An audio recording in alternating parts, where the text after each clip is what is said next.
It is indeed necessary to permit electrical installations powered by generators for temporary events, even those lasting a week or less. Temporary electrical installations are held to the same safety standards as permanent ones, ensuring the protection of people and property.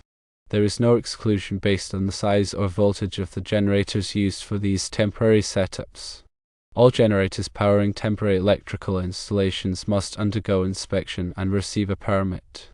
Any statement suggesting that inspections and permits are unnecessary is inaccurate. The National Electrical Code, or NEC, mandates that all temporary electrical installations be inspected and permitted before they are put into service. The authority having jurisdiction, or OJ, which is the local governing body responsible for enforcing electrical codes, determines the specific requirements for the inspection and permit process. These requirements typically include several key verifications. Firstly, the AHJ will verify that the generator is properly sized for the intended load. This means ensuring the generator has sufficient capacity to handle the combined electrical demands of all connected equipment, lighting, and appliances without being overloaded. Overloading a generator can lead to voltage drops, equipment malfunction, and even fire hazards. Secondly, the inspection ensures that the generator is installed in a safe location. This involves assessing the surrounding environment to ensure it is free from potential hazards such as flammable materials, obstructions to ventilation, and areas prone to flooding. The generator should also be positioned to minimize noise and exhaust fumes for affecting nearby people or property. Thirdly, proper grounding of the generator is verified. Grounding is a critical safety measure that provides a path for fault currents to flow back to the source, tripping circuit breakers or fuses and preventing electrical shock hazards. The grounding system must be properly installed and connected to the generator's frame and any metal enclosures or equipment. Fourthly, the inspection confirms that the generator is connected to the electrical distribution system in a safe manner. This involves checking the wiring connections, overcurrent protection devices such as circuit breakers or fuses, and any transfer switches used to switch between utility power and generator power. The connections must be properly sized, insulated, and protected from physical damage. Fifthly, the electrical distribution system itself is evaluated to ensure it is adequate for the anticipated load. This includes verifying the ampacity of conductors, the rating of overcurrent protection devices, and the overall capacity of the distribution panel or equipment. The distribution system must be able to handle the electrical demands of the event without overheating or causing voltage drops. Failure to obtain the necessary permits for temporary electrical installation can result in significant consequences, including fines, penalties, and even criminal charges.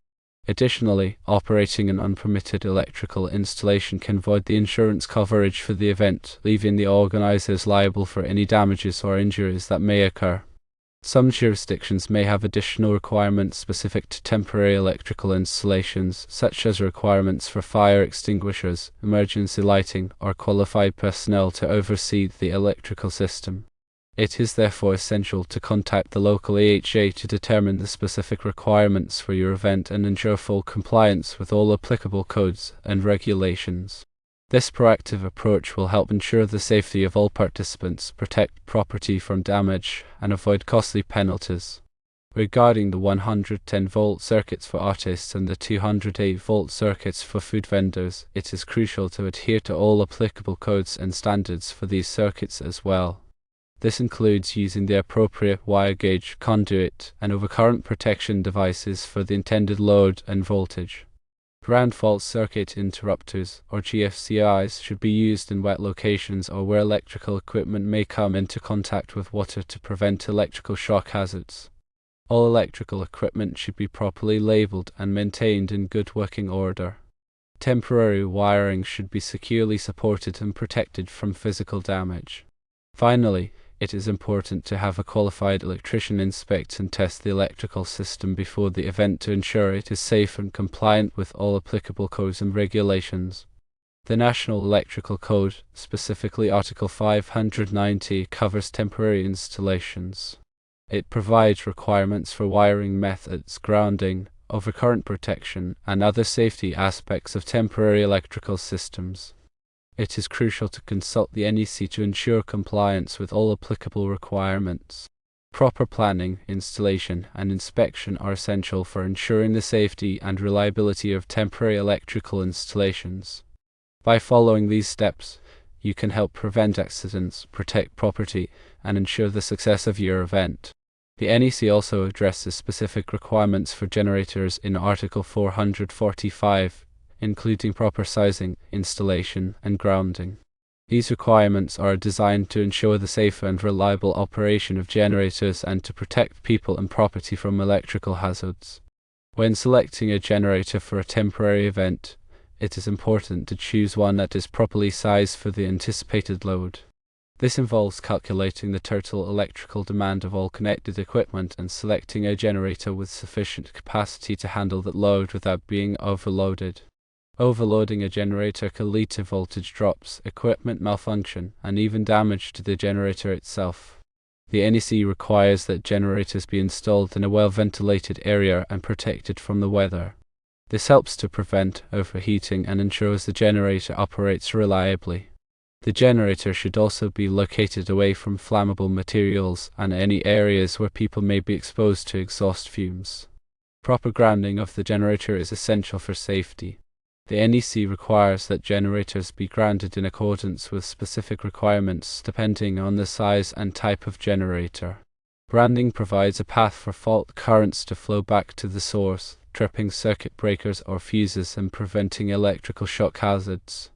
The NEC also requires that generators be equipped with overcurrent protection devices, such as circuit breakers or fuses, to protect against overloads and short circuits. These devices must be properly sized for the generator's capacity and the connected load. When connecting a generator to an existing electrical system, it is important to use a transfer switch to prevent backfeeding power onto the utility grid. Backfeeding can be dangerous and can damage equipment. A transfer switch allows you to safely switch between utility power and generator power without creating a hazard.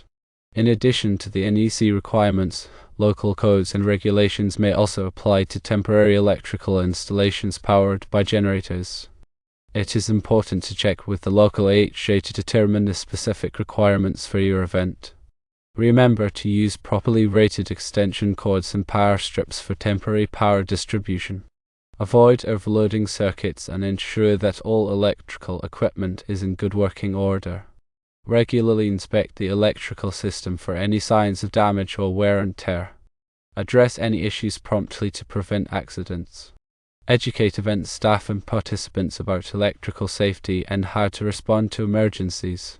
Post clear signage indicating the location of emergency shutoff switches and procedures.